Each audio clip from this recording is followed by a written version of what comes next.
একটি জাপানি ধারণা কাইজেন, এমন একটা দর্শন যা আমাদের শেখায় জীবনে বড় পরিবর্তন আনতে সবসময় বিশাল পদক্ষেপ নেওয়ার প্রয়োজন নেই, বরং ছোট ছোট কিন্তু নিয়মিত উন্নতি অনেক বড় ফল দিতে পারে। আর আমাদের হাতে রয়েছে কাইজেন, ছোট অভ্যাসের বড় শক্তি, বইটির একটি চমৎকার সারাংশ যা এই দর্শনকে বুঝতে সাহায্য করবে। ঠিক, আমরা প্রায়শই জীবনের বড় লক্ষ্য বা পরিবর্তনের কথা ভেবে একটু ঘাবড়ে যাই। হ্যাঁ, যেমন ধরুন নতুন বছরে এক গাদা রেজলিউশন নেওয়া, একদম, বা রাতারাতি অভ্যাস বদলে ফেলার চেষ্টা। ফলাফল বেশিরভাগ সময়ই হয়তো শুরু করার আগেই হাল ছেড়ে দিই, বা কিছুদিন চেষ্টা করে যাকে বলে বার্ন আউট হয়ে যায়। কাইজেন এই মানসিক বাধাটাকেই ভাঙতে সাহায্য করে। কিভাবে? এটা শেখায় কিভাবে খুব ছোট, প্রায় চোখে পড়ে না এমন পদক্ষেপের মাধ্যমে ধীরে ধীরে কিন্তু নিশ্চিতভাবে লক্ষ্যের দিকে এগোনো যায়। এর মূল কথাই হলো নিরন্তর উন্নতি, কিন্তু ছোট ছোট ধাপে। দারুণ একটা ধারণা। তাহলে চলুন এই বইয়ের সারাংশ ধরে গভীরে যাই আর দেখি এই আপাত দৃষ্টিতে নগণ্য ছোট পদক্ষেপগুলো কিভাবে আমাদের জীবনে সত্যিকার অর্থে বড় শক্তি হয়ে উঠতে পারে। আচ্ছা, এই দর্শনের প্রথম এবং সম্ভবত সবচেয়ে গুরুত্বপূর্ণ দিক হল ছোট পদক্ষেপ নেওয়ার ধারণা। এটা ঠিক কিভাবে কাজ করে? কাইজেনের একেবারে গোড়ার কথা হল, যদি কোনো কাজ বা লক্ষ্য আপনাকে ভয় দেখায় বা কঠিন মনে হয়, তাকে এত ছোট অংশে ভাগ করে ফেলুন যে ভয় বা কঠিন লাগার অনুভূতিটাই চলে যায়। যেমন আমরা অনেক সময় বেশ বড় লক্ষ্য রাখি, যেমন ধরুন কেউ ঠিক করল কাল থেকে রোজ 1 ঘন্টা জিমে যাবে বা ভোর 5টায় ওঠা শুরু করবে। এই ধরনের বড় পরিবর্তন আসলে কি বলুন তো, মস্তিষ্ককে একটা ধাক্কা দেয়, কারণ এটা আমাদের কমফোর্ট জোন থেকে অনেক দূরে। ফলে শুরুতেই একটা প্রতিরোধ তৈরি হয়। ঠিক যেমন উৎসের সারাংশে জাপানের এক ফ্যাক্টরির উদাহরণ দেওয়া হয়েছে, তাই না? সেখানে কর্মীরা ক্লান্ত ছিলেন, মেশিনের গতি কমে গিয়েছিল। হ্যাঁ, উৎপাদন ব্যাহত হচ্ছিল। পরিস্থিতি দেখে মনে হতে পারে বড়সড় পরিবর্তন দরকার, হয়তো নতুন দামি মেশিন বা পুরো সিস্টেম ওভারহল। কিন্তু ম্যানেজার তা করেননি। একদম, তিনি অন্য পথে হাঁটলেন। তিনি বড় খরচের পথে না গিয়ে কাইজেন নীতি প্রয়োগ করলেন, প্রতিদিন খুব ছোট ছোট উন্নতি করার দিকে মন দিলেন। কিরকম উন্নতি? এই যেমন ধরুন কোনো কর্মীর কাজের জায়গায় টুলসগুলো এমনভাবে সাজিয়ে দিলেন যাতে হাত বাড়ালেই পাওয়া যায়, কয়েক পা হাঁটা কমে গেল। দুটো বিভাগের মধ্যে হয়তো অপ্রয়োজনীয় কাগজ চালাচালি বন্ধ করলেন। মেশিনের ছোটখাটো ত্রুটি যা দিনের শেষে ক্লান্তি বাড়াতো, সেগুলো আগেভাগে সারিয়ে নিলেন। এগুলো সবই খুব ছোট পরিবর্তন। আর এই ছোট ছোট পরিবর্তনের সম্মিলিত ফল? সেটাই তো চমকে দেওয়ার মতো। কোনো অতিরিক্ত খরচ বা বড় প্রযুক্তি ছাড়াই কয়েক মাসের মধ্যে সেই ফ্যাক্টরির উৎপাদন প্রায় দ্বিগুণ হয়ে গেল। কর্মীদের ক্লান্তি কমল, কাজের মানও বাড়ল। এটা দেখায় যে সবসময় বড় লাভ দেওয়ার প্রয়োজন হয় না, ছোট ধারাবাহিক পদক্ষেপ অনেক বেশি কার্যকর হতে পারে। তোলে দিনে মাত্র 2 মিনিট হাঁটা দিয়ে শুরু করতে পারে। শুনতে হয়তো খুবই কম মনে হচ্ছে, তাই না? হ্যাঁ, মনে হচ্ছে এটুকুতে কি আর হবে। কিন্তু এখানেই কাইজেনের কৌশল। শুরুটা এত ছোট হবে যে মস্তিষ্ক বলবে, আরে এটুকু তো করাই যায়। এই ছোট পদক্ষেপটাই আসলে জড়তা কাটায় এবং গতির সঞ্চার করে, যাকে আমরা মোমেন্টাম বলি। মোমেন্টাম? হ্যাঁ, একবার গতি তৈরি হলে ধীরে ধীরে সেটা বাড়ানো সহজ হয়। ঠিক যেমন একটা শিশু হাঁটতে শেখে, সে তো প্রথম দিনই দৌড়াতে শুরু করে না। হামাগুড়ি দেয়, ধরে ধরে দাঁড়ায়, টলমল পায়ে 1 পা ফেলে। এই ছোট ছোট ধাপগুলোই তাকে হাঁটা শেখায়। কাইজেনের শক্তিটাও এখানে, ছোট শুরু কিন্তু নিয়মিত চালিয়ে যাওয়া। মনে রাখতে হবে, তীব্রতা বা ইন্টেন্সিটির চেয়ে ধারাবাহিকতা বা কনসিস্টেন্সি কিন্তু অনেক বেশি শক্তিশালী। আচ্ছা, ছোট করে শুরু করার কথা তো বুঝলাম, কিন্তু কাইজেনের পরের ধাপটা আরও আকর্ষণীয় লাগছে। শুরুটা নাকি এত ছোট করতে হবে যে মন বা মস্তিষ্ক তাকে প্রত্যাখ্যানই করতে পারবে না। এর মানে কি? এটা আসলে আমাদের মস্তিষ্কের কাজের ধরনের উপর ভিত্তি করে তৈরি একটা কৌশল। যখন আমরা বড় কোনো পরিবর্তন বা লক্ষ্যের কথা ভাবি, যেমন রোজ 1 ঘন্টা ব্যায়াম বা নতুন একটা ভাষা শেখা, তখন আমাদের মস্তিষ্কের একটা অংশ, অ্যামিগডালা বলে, সেটা সক্রিয় হয়ে ওঠে। ও, অ্যামিগডালা, যেটা ভয় বা বিপদের সংকেত দেয়। ঠিক, অ্যামিগডালা হলো আমাদের মস্তিষ্কের অ্যালার্ম সিস্টেম। বড় বা অপরিচিত কাজকে সে সম্ভাব্য বিপদ হিসেবে দেখে এবং ভয় বা উদ্বেগের অনুভূতি তৈরি করে। ফলে আমরা কাজটা এড়িয়ে যাই বা পিছিয়ে দিই। তার মানে বড় লক্ষ্যের চিন্তাটাই আমাদের ভয় পাইয়ে দেয়। অনেকটাই তাই। কাইজেন এই ভয়কে পাশ কাটানোর জন্য বলে, লক্ষ্যটাকে এত ছোট করে ফেলো যে অ্যামিগডালা তাকে কোনো বিপদ হিসেবে গণ্যই করবে না। আচ্ছা, যেমন যদি বলা হয় শুধু 1 মিনিট হাঁটতে হবে, বা একটা পুশ আপ দিতে হবে, বা নতুন ভাষা শুধু একটা শব্দ শিখতে হবে, তখন অ্যামিগডালা শান্ত থাকে। মস্তিষ্ক ভাবে এটা তো কোনো ব্যাপারই না, ফলে কোনো প্রতিরোধ তৈরি হয় না, কোনো অজুহাত দেওয়ার সুযোগ থাকে না। কারণ 1 মিনিট সময় বা একটা পুশ আপ দেওয়ার ক্ষমতা তো প্রায় সবারই আছে। এই প্রসঙ্গে সমর্থনে সারাংশে এক মহিলার গল্প আছে না, যিনি তার ফিটনেস নিয়ে বেশ চিন্তিত ছিলেন, ওজনও বেশি ছিল। হ্যাঁ, উনি এর আগেও বহুবার জিমে ভর্তি হয়েছেন, কয়েকদিন গিয়ে ছেড়ে দিয়েছেন। মানে একটা পরিচিত চক্র। তারপর শেষে তিনি কাইজেন পদ্ধতি ব্যবহার করে ঠিক করলেন প্রতিদিন শুধু 1 মিনিট স্পট জগিং করবেন, ব্যাস, আর কিছু না। মাত্র 1 মিনিট? হ্যাঁ, মাত্র 60 সেকেন্ড। শুনতে অবিশ্বাস্য মনে হলেও এর প্রভাব ছিল গভীর, কারণ 1 মিনিট স্পট জগিং করতে তার কোনো মানসিক বাধার সম্মুখীন হতে হয়নি। এটা এত সহজ ছিল যে তিনি প্রতিদিন করতে পারলেন। আর সেখান থেকেই মোমেন্টাম তৈরি হলো। একদম, সেই 1 মিনিট থেকেই ধীরে ধীরে মোমেন্টাম তৈরি হলো। কয়েক সপ্তাহ পর তিনি নিজে থেকেই সময়টা বাড়িয়ে 3 মিনিট, তারপর 5 মিনিট করলেন। কয়েক মাসের মধ্যে তিনি প্রায় কোনো চাপ অনুভব না করেই দিনে 30 মিনিট ব্যায়াম করতে শুরু করলেন এবং উল্লেখযোগ্যভাবে ওজনও কমালেন। তার মানে মূল পরিবর্তনটা শুধু ওজনেই আসেনি, মানসিকতাতেও এসেছে। শুরুটা সহজ হওয়ায় ভয়ের যে দেওয়ালটা ছিল সেটা টপকানো গেছে। একদম, আমাদের শুরু করতে না পারার পেছনে সবচেয়ে বড় কারণ হলো এই ইনার্শিয়া বা জড়তা। কাইজেন এই জড়তা কাটানোর একটা দারুণ উপায়। পড়ার অভ্যাস করতে চাইলে পুরো বই বা এক পাতা নয়, শুধু এক প্যারাগ্রাফ বা এক লাইন দিয়ে শুরু করা যেতে পারে। এই অতি ক্ষুদ্র পদক্ষেপটাই আমাদের জড়তা কাটিয়ে দেয় এবং মোমেন্টাম তৈরি করে, যা ধীরে ধীরে অভ্যাসে পরিণত হয়। প্রথম ধাপটাই যদি পাহাড় ডিঙানোর মতো মনে হয়, তাহলে যাত্রা শুরু করাই তো কঠিন। এটা ঠিক যে অনেক সময় আমরা পরিবর্তনকে ভয় পাই না, ভয় পাই ব্যর্থতাকে। নতুন কিছু শুরু করার আগে মনে হয়, যদি না পারি লোকে কি ভাববে। সারাংশ বলছে এটা নাকি মস্তিষ্কের স্বাভাবিক সুরক্ষা প্রক্রিয়া, যা আমাদের চেনা গণ্ডির মধ্যে আটকে রাখতে চায়। কাইজেন কি এই ভয়টাকেও সামলাতে সাহায্য করে? অবশ্যই, কাইজেন ব্যর্থতার ভয়ে কমানোর একটা পরোক্ষ কিন্তু খুব কার্যকর উপায়। আগেই যেমন বলছিলাম, যখন লক্ষ্যটা খুব বড় হয় তখন ব্যর্থতার সম্ভাবনাও বড় মনে হয়।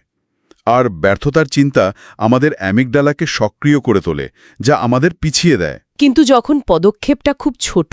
ঠিক, যখন পদক্ষেপটা খুব ছোট হয়, যেমন দিনে 1 মিনিট হাঁটা বা একটা নতুন শব্দ শেখা, তখন ব্যর্থ হওয়ার কোনো সুযোগই প্রায় থাকে না, কারণ কাজটা এতই সহজ। তার মানে ছোট পদক্ষেপে ব্যর্থতার ঝুঁকি কম, তাই ভয়ও কম লাগে। ঠিক তাই।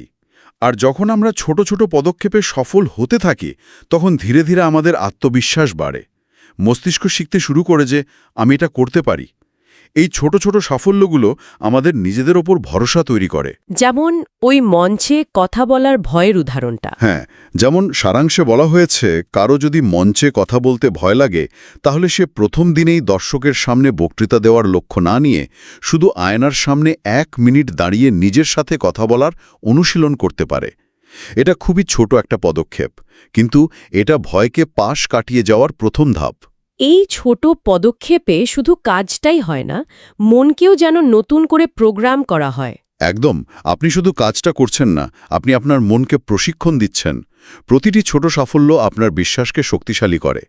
উৎসে একটা সুন্দর উপমা ব্যবহার করা হয়েছে, take a pebble of faith, বা বিশ্বাসের একটি ছোট নুড়ি পাথর ভয়ের শান্ত জলে ফেলুন। হয়তো একটু ঢেউ উঠবে, কিন্তু সেটা বিশাল কোনো তরঙ্গ তৈরি করবে না। এভাবেই ছোট ছোট পদক্ষেপে ভয়কে জয় করা যায়। নতুন কোনো স্কিল শেখার ক্ষেত্রেও কি এই পদ্ধতি কাজ করে? ধরা যাক কেউ প্রোগ্রামিং শিখতে চায় বা গিটার বাজানো শিখতে চায়, কিন্তু শুরুতেই কঠিন মনে হচ্ছে। অবশ্যই, এক্সপার্ট হওয়ার চিন্তা বা পুরো কোর্স শেষ করার চিন্তা বাদ দিয়ে শুধু প্রথম 5 মিনিটের একটি বেসিক ভিডিও দেখা দিয়ে শুরু করা যেতে পারে, অথবা গিটারের শুধু একটা কর্ড শেখা। মূল লক্ষ্য হল ভয়কে নিয়ন্ত্রণ করতে না দিয়ে স্টিয়ারিং নিজের হাতে রাখা। ছোট পদক্ষেপ সেই নিয়ন্ত্রণটা এনে দেয়। এটা বলে যে আমি ভয় পাচ্ছি, কিন্তু তবুও আমি এইটুকু করতে পারি। আর এইটুকু করতে পারাটাই ধীরে ধীরে বড় পরিবর্তন আনে। এই আলোচনায় একটা কথা বারবার আসছে, পারফেকশনের চিন্তা বাদ দিয়ে শুরু করা। সারাংশও একটা কথা খুব জোর দিয়ে বলা হয়েছে, perfection is the enemy of progress, অর্থাৎ নিখুঁত হওয়ার চেষ্টাই অনেক সময় অগ্রগতির পথে বাধা হয়ে দাঁড়ায়। এটা কাইজেনের একটা অত্যন্ত গুরুত্বপূর্ণ দিক। আমরা অনেকেই সঠিক সময় বা সঠিক পরিস্থিতির জন্য অপেক্ষা করি, ভাবি সবকিছু নিখুঁত হলে তারপর শুরু করব। হ্যাঁ, যেমন কেউ হয়তো ভাবে ভালো ক্যামেরা না হলে ইউটিউব চ্যানেল শুরু করবে না। ঠিক, বা পুরো বিষয়টা ভালোভাবে না জেনে ব্যবসায় নামা ঠিক হবে না। এই নিখুঁত হওয়ার চিন্তাটাই আমাদের আটকে রাখে। এই মানসিকতার উদাহরণ হিসেবে সারাংশে এক তরুণের গল্প আছে না, যে ইউটিউব চ্যানেল শুরু করতে চেয়েছিল? হ্যাঁ, সেই তরুণটি পারফেক্ট প্ল্যানিং, ভালো ক্যামেরা, আলো, এডিটিং সফটওয়্যার, এই সব কিছুর কথা ভাবতে ভাবতেই কয়েক সপ্তাহ কাটিয়ে দিয়েছিল। কিন্তু কিছুই শুরু করতে পারছিল না, কারণ সবকিছু নিখুঁত মনে হচ্ছিল না। তারপর সে কাইজেন মানল। শেষে সে কাইজেন নীতি অনুসরণ করে ঠিক করল পারফেকশন বাদ দিয়ে শুধু আজকের জন্য একটা ছোট্ট পদক্ষেপ নেবে। সেদিন সে ইউটিউবের জন্য শুধু একটা থাম্বনেল ডিজাইন করা শিখল। পরের দিন নিজের সাধারণ ফোন দিয়েই একটা ছোট ভিডিও রেকর্ড করল। তৃতীয় দিন হয়তো খুব সাধারণ এডিটিং করে বা এডিট ছাড়াই ভিডিওটা আপলোড করে দিল। ভিডিওটা নিশ্চয়ই নিখুঁত ছিল না? সম্ভবত না। হয়তো আলো কম ছিল, আওয়াজ পরিষ্কার ছিল না, বা বিষয়বস্তু খুব আকর্ষণীয় ছিল না। কিন্তু মূল বিষয় হলো সে শুরু করেছিল। সে ভাবনার জগৎ থেকে বেরিয়ে এসে কাজের জগতে পা রেখেছিল। আর তারপর সে উন্নতি করতে থাকল। হ্যাঁ, এরপর সে প্রতিদিন একটু একটু করে উন্নতি করতে লাগল। একদিন ভিডিও এডিটিং শিখল, আরেকদিন স্ক্রিপ্ট লেখার কৌশল আয়ত্ত করল, তারপর ক্যামেরার কাজ বুঝল। ধীরে ধীরে তার কন্টেন্ট ভালো হতে লাগল। আর তার ফলাফল? সারাংশ অনুযায়ী 1 বছরের মধ্যে তার চ্যানেল বেশ পরিচিতি লাভ করে এবং অনেক মানুষের কাছে পৌঁছায়। যদি সে প্রথম দিন থেকেই নিখুঁত হওয়ার পিছনে দৌড়াতো, তাহলে হয়তো তার চ্যানেলটা কোনোদিনও আলোর মুখ দেখত না। কাইজেন আমাদের এটাই শেখায়, অসম্পূর্ণভাবেই শুরু করুন, ছোট করে শুরু করুন, কিন্তু শুরু করুন, আর প্রতিদিন একটু একটু করে ভালো করার চেষ্টা করুন। Done is better than perfect, অর্থাৎ কাজটা সম্পূর্ণ করা নিখুঁত করার চেষ্টার চেয়ে শ্রেয়। তার মানে পারফেকশনিজম আসলে এক ধরনের ভয়, ব্যর্থ হওয়ার ভয়। অনেক ক্ষেত্রেই তাই। যখন আমরা বলি এটা এখনও পারফেক্ট হয়নি, তার আড়ালে অনেক সময় লুকিয়ে থাকে আমি ভয় পাচ্ছি এটা যথেষ্ট ভালো না হলে লোকে সমালোচনা করবে। কাইজেন এই ভয়টাকে পাশ কাটাতে সাহায্য করে। এটা বলে প্রথম চেষ্টাতেই নিখুঁত হওয়ার দরকার নেই, প্রথম চেষ্টাটা শুধু শুরু করার জন্য। আসল উন্নতি আসে ধারাবাহিক প্রচেষ্টা থেকে। আজকের ছোট অসম্পূর্ণ কাজটাই ভবিষ্যতের শক্তিশালী ফলাফলের ভিত্তি তৈরি করে। অভ্যাস গড়া বা ধরে রাখার ক্ষেত্রে আমরা প্রায় নিজেদের ইচ্ছাশক্তির উপর খুব বেশি নির্ভর করি, কিন্তু সারাংশ বলছে ইচ্ছাশক্তি ছাড়াও পারিপার্শ্বিক পরিবেশের একটা বড় ভূমিকা আছে। এটা কিভাবে কাজ করে? এটা একটা দারুণ পয়েন্ট। আমরা ভাবি যদি যথেষ্ট ইচ্ছাশক্তি থাকে তাহলে আমরা যে কোনো অভ্যাস তৈরি করতে পারব বা বদভ্যাস ছাড়তে পারব। কিন্তু বাস্তবতা হলো আমাদের ইচ্ছাশক্তি সীমিত এবং দিনের বিভিন্ন সময়ে বা পরিস্থিতির চাপে তা ওঠানামা করে।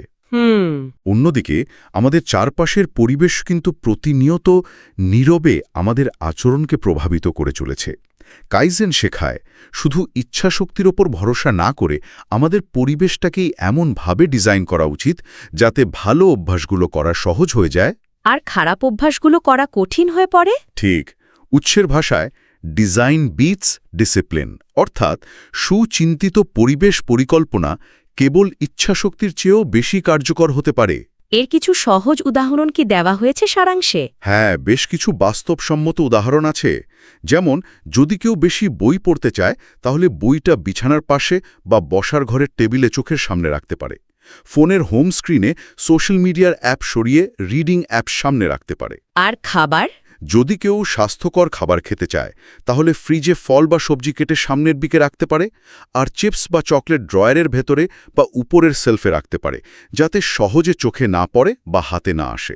মোবাইল ফোনের ব্যবহার কমাতে চাইলে রাতে ফোন শোবার ঘরের বাইরে চার্জে দেওয়া যেতে পারে। তার মানে পরিবেশকে একটা নীরব কোচ বা সহায়কের মতো করে তোলা। একদম। পরিবেশ আমাদের অবচেতন মনে ক্রমাগত সংকেত পাঠায়, যেমন চোখের সামনে জলের বোতল থাকলে জল খাওয়ার কথা মনে পড়ে, দরজার পাশে হাঁটার জুতো রাখা থাকলে বাইরে বেরোনোর সময় হাঁটার চিন্তা মাথায় আসতে পারে। ল্যাপটপের স্ক্রিনে স্টিকি নোটের মতো। হ্যাঁ, ল্যাপটপের স্ক্রিনে একটা স্টিকি নোটে দিনের সবচেয়ে গুরুত্বপূর্ণ কাজটা লিখে রাখলে সেটা করার সম্ভাবনা বাড়ে। এই ছোট ছোট পরিবর্তনগুলো আমাদের আচরণকে সঠিক দিকে চালিত করতে সাহায্য করে, ইচ্ছাশক্তির ওপর অতিরিক্ত চাপ না দিয়েই। স্মার্ট মানুষেরা নিজেদের বারবার মোটিভেট করার চেয়ে পরিবেশকে নিজেদের পক্ষে কাজ করানোর চেষ্টা করে। অর্থাৎ পরিবেশ বদলালে আচরণও বদলায়। অনেক ক্ষেত্রেই তাই। যখন আমাদের কাজের জায়গা বা থাকার জায়গা ভালো অভ্যাসের জন্য সহায়ক হয়, তখন সেই অভ্যাসগুলো গড়ে তোলা বা বজায় রাখা অনেক সহজ হয়ে যায়। এটা কাইজেনের একটা খুব বাস্তবসম্মত এবং প্রয়োগযোগ্য দিক। আমরা শুরু করার কথা বললাম, পরিবেশ তৈরির কথা বললাম, কিন্তু যে কোনো পরিবর্তনের ক্ষেত্রে সবচেয়ে কঠিন চ্যালেঞ্জটা আসে সম্ভবত টিকে থাকার প্রশ্নে। মানে প্রতিদিন কাজটা চালিয়ে যাওয়া, বিশেষ করে যখন উৎসাহ কমে যায় বা একঘেয়ে লাগে। কাইজেন এই ধারাবাহিকতা বা কনসিস্টেন্সি নিয়ে কি বলে? আপনি একদম সঠিক জায়গা ধরেছেন। শুরু করাটা হয়তো তুলনামূলকভাবে সহজ, কিন্তু আসল ম্যাজিক বা রূপান্তর ঘটে ধারাবাহিকতায়। এখানে কাইজেনের মূল শক্তি। কাইজেন মনে করিয়ে দেয় শৃঙ্খলা বা ডিসিপ্লিন মানে অল্প সময়ে তীব্র কিছু করা নয়, বরং দীর্ঘদিন ধরে নিয়মিতভাবে ছোট ছোট কাজ করে যাওয়া। ওই খরগোশ আর কচ্ছপের গল্পের মতো? অনেকটা তাই। যারা ধীরে কিন্তু স্থিরভাবে চলে তারাই শেষ পর্যন্ত লক্ষ্যে পৌঁছায়। যারা খুব জোরে দৌড়ে শুরু করে কিন্তু মাঝপথে হাঁপিয়ে থেমে যায়, তারা নয়। এই ধারাবাহিকতার শক্তি বোঝাতে সারাংশে কি কোনো উদাহরণ আছে? হ্যাঁ, এক মহিলার কথা বলা হয়েছে যিনি দীর্ঘদিন ধরে অ্যাংজাইটি বা উদ্বেগ এবং আত্মসন্দেহে ভুগছিলেন। অনেক রকম থেরাপি বা ওষুধ চেষ্টা করেও তিনি পুরোপুরি সুস্থ বোধ করছিলেন না। তারপর শেষে একজন থেরাপিস্ট তাকে একটা খুব সাধারণ পরামর্শ দেন। প্রতিদিন নিয়ম করে মাত্র 10 মিনিট ডায়েরি লেখা, যা মনে আসে, ভালো মন্দ চিন্তাভাবনা অনুভূতি সবকিছু, কোনো নিয়ম বা কাঠামো ছাড়াই। মাত্র 10 মিনিট লেখা? হ্যাঁ, শুরুতে তার কাজটা খুব অদ্ভুত লেগেছিল। জোর করে লিখতে হতো, মাঝে মাঝে লেখার কিছুই খুঁজে পেতেন না, কিন্তু তিনি হাল ছাড়েননি। প্রতিদিন নিয়ম করে ওই 10 মিনিট লিখতেন। আর তাতে কাজ হলো? ধীরে ধীরে এই লেখাটা তার জন্য একটা থেরাপির মতো কাজ করতে শুরু করল। তিনি নিজের ভেতরের ভয়, কষ্ট, অপরাধবোধগুলোকে শব্দের মাধ্যমে প্রকাশ করতে শিখলেন, সেগুলোকে চিনতে পারলেন। সারাংশ অনুযায়ী প্রায় 2 বছর ধরে এই অভ্যাসটি চালিয়ে যাওয়ার পর তার অ্যাংজাইটি শুধু কমেইনি, তিনি নিজেকে আরও ভালোভাবে বুঝতে এবং ভালোবাসতেও শিখেছেন। এটা সত্যি অসাধারণ। তার মানে এই বড় পরিবর্তনটা এসছে একদিনের চেষ্টায় নয়, বরং প্রতিদিনের ওই ছোট কিন্তু ধারাবাহিক প্রচেষ্টার জমা হওয়া ফল থেকে। উপায় হলো কাজটাকে সহজ রাখা। সহজ রাখা মানে? কাইজেন বলে ছোট পদক্ষেপ মানে দুর্বল পদক্ষেপ নয়, ছোট মানে টেকসই বা সাস্টেইনেবল পদক্ষেপ। যখন কাজটা ছোট থাকে তখন সেটা প্রতিদিন করা সম্ভব হয়, বার্ন আউট হওয়ার ঝুঁকি কমে। এটা ধীরে ধীরে অভ্যাসে পরিণত হয় এবং একসময় আমাদের আত্মপরিচয়ের অংশ হয়ে যায়। আত্মপরিচয়? হ্যাঁ, আমরা ভাবতে শুরু করি আমি সেই মানুষ যে প্রতিদিন লেখে, বা আমি সেই মানুষ যে প্রতিদিন একটু হলেও হাঁটে। এই আত্মপরিচয় এবং আত্মসম্মানই আমাদের চালিয়ে নিয়ে যাওয়ার শক্তি যোগায়, এমনকি যখন বাইরের মোটিভেশন থাকে না। তাহলে টিকে থাকার মূল মন্ত্র হল লক্ষ্যটাকে এতটাই ছোট রাখা যাতে সেটা প্রতিদিন করা যায়, পরিস্থিতি যাই হোক না কেন। একদম। 5 পৃষ্ঠা পড়ার লক্ষ্য পূরণ না হলে হতাশ হওয়ার চেয়ে প্রতিদিন 1 পৃষ্ঠা পড়ার লক্ষ্য পূরণ করা অনেক বেশি শক্তিশালী, কারণ এটা ধারাবাহিকতা বজায় রাখে এবং নিজের প্রতি বিশ্বাস বাড়ায়। আলোচনা প্রায় শেষের দিকে, তবে কাইজেনের আরেকটি শক্তিশালী ধারণা নিয়ে কথা না বললেই নয়, সেটা হলো 1% উন্নতির নিয়ম। সারাংশ বলছে প্রতিদিন মাত্র 1% উন্নতি করলে বছরে নাকি 37 গুণ ভালো হওয়া সম্ভব। এটা কিভাবে সম্ভব? এটা হলো চক্রবৃদ্ধি সুদের মতো, যাকে বলে কম্পাউন্ডিং এফেক্ট। আমরা অনেক সময় বড় নাটকীয় পরিবর্তনের দিকে তাকিয়ে থাকি আর ছোট ছোট উন্নতিগুলোকে গুরুত্ব দিই না। কিন্তু কাইজেন বা অ্যাটমিক হ্যাবিটসের মতো দর্শনগুলো বলে আসল রূপান্তর ঘটে এই ছোট ছোট প্রায় অদৃশ্য উন্নতিগুলোর জমা হওয়া প্রভাবে। মানে প্রথম দিনে বোঝা যায় না? না, প্রতিদিন 1% ভালো হওয়া হয়তো সেদিন চোখে পড়বে না, পরের দিনও না, কিন্তু সপ্তাহখানেক, মাসখানেক বা বছরখানেক পর দেখা যাবে এই ছোট ছোট উন্নতিগুলো জমে একটা বিশাল পরিবর্তন এনেছে। এই ধারণার সমর্থনে জেমস ক্লিয়ারের উদাহরণ দেয়া হয়েছে, যিনি অ্যাটমিক হ্যাবিটস বইয়ের লেখক। হ্যাঁ, জেমস ক্লিয়ার কলেজে পড়ার সময় বেসবল খেলতে গিয়ে মুখে গুরুতর আঘাত পেয়েছিলেন, যা তার জীবন ওলটপালট করে দেয়। তার সুস্থ হয়ে ওঠা এবং আবার স্বাভাবিক জীবনে ফেরাটা ছিল খুব ধীর প্রক্রিয়া। তিনি এই সময়টাতেই প্রতিদিন 1% ভালো হওয়ার নীতি অনুসরণ করেছিলেন। কী রকম উন্নতি? সেটা হতে পারে ঘুম একটু ভালো করা, পড়ার ঘরে একটু বেশি মনোযোগ দেওয়া, ওয়েট লিফটিংয়ে সামান্য ওজন বাড়ানো, এরকম ছোট ছোট উন্নতি। এই ধারাবাহিক 1% উন্নতি তাকে শুধু পুরোপুরি সুস্থ করে তোলেনি, বরং তাকে অভ্যাসের শক্তি বিষয়ে বিশ্বের অন্যতম একজন বিশেষজ্ঞে পরিণত করেছে। তার মানে এই 1% নিয়ম যে কোনো ক্ষেত্রে প্রয়োগ করা যায়? অবশ্যই। ফিটনেসের ক্ষেত্রে প্রতিদিন হয়তো একটু বেশি সবজি খাওয়া বা 500 স্টেপস বেশি হাঁটা। লেখার ক্ষেত্রে প্রতিদিন হয়তো একটা নতুন প্যারাগ্রাফ যোগ করা বা আগের দিনের লেখাটা একটু এডিট করা। কাজের ক্ষেত্রে একটা ছোট স্কিল শেখা বা ইমেলের উত্তর একটু দ্রুত দেওয়া। আত্মবিশ্বাস বাড়ানোর জন্য হয়তো প্রতিদিন আয়নার সামনে দাঁড়িয়ে নিজের সাথে 1 মিনিট ইতিবাচক কথা বলা। এই 1% উন্নতিগুলো করা সহজ, তাই এগুলো টেকসই। মূল ফোকাসটা তাহলে হওয়া উচিত প্রতিদিন নিজেকে এই প্রশ্নটা করা, আজ আমি এমনকি একটা ছোট কাজ করতে পারি যা আমাকে গতকালের চেয়ে অন্তত 1% ভালো করবে? ঠিক, এবং উত্তরটা যদি পাওয়া যায় তাহলে অতিরিক্ত না ভেবে, নিখুঁত হওয়ার চিন্তা না করে শুধু কাজটা করে ফেলা। কারণ ধীরগতি মানে থেমে থাকা নয়, ধীরগতিতেও অগ্রগতি হয়। আর এই ছোট ছোট অগ্রগতির যোগফলই দীর্ঘমেয়াদে বড় পার্থক্য করে দেয়। আমরা প্রায়শই এই 1% উন্নতিকে অবহেলা করি, কারণ এটা তাৎক্ষণিক ফল দেয় না। কিন্তু এটাই কাইজেনের সবচেয়ে শক্তিশালী দিকগুলোর একটা। ছোট ধারাবাহিক উন্নতি যা সময়ের সাথে চক্রবৃদ্ধি হারে বাড়ে। তাহলে আজকের আলোচনা থেকে মূল যে বিষয়টা উঠে এলো তা হলো, জীবনে অর্থপূর্ণ এবং স্থায়ী পরিবর্তন আনার জন্য আমাদের সুপারহিরো হওয়ার দরকার নেই, বিশাল কোনো লাফ দেওয়ারও প্রয়োজন নেই। সহজ কিন্তু গভীর শিক্ষা। একদম। আর আলোচনার শেষে একটা ভাবনা উস্কে দেয়া যেতে পারে, যদি প্রতিদিন মাত্র 1% উন্নতি চক্রবৃদ্ধি হারে আমাদের এতটা এগিয়ে নিয়ে যেতে পারে, হ্যাঁ, তাহলে উল্টো দিকে প্রতিদিন 1% খারাপ অভ্যাসের দিকে যাওয়া বা লক্ষ্যহীনভাবে একটু একটু করে ভুল পথে চলা, তার জমা হওয়া নেতিবাচক প্রভাব আমাদের জীবনে কতটা গভীর হতে পারে। আমাদের প্রতিদিনের ছোট ছোট পছন্দ বা অপছন্দগুলো যা আমরা হয়তো খেয়ালও করি না, সেগুলো আসলে অজান্তেই আমাদের কোন ভবিষ্যতের দিকে ঠেলে দিচ্ছে। এই প্রশ্নটা সত্যি ভাবনার খোরাক যোগায়। উৎস থেকে পাওয়া কাইজেন দর্শনে এই দারুণ দিকগুলো নিয়ে আমাদের আজকের গভীর বিশ্লেষণ এখানেই শেষ করছি।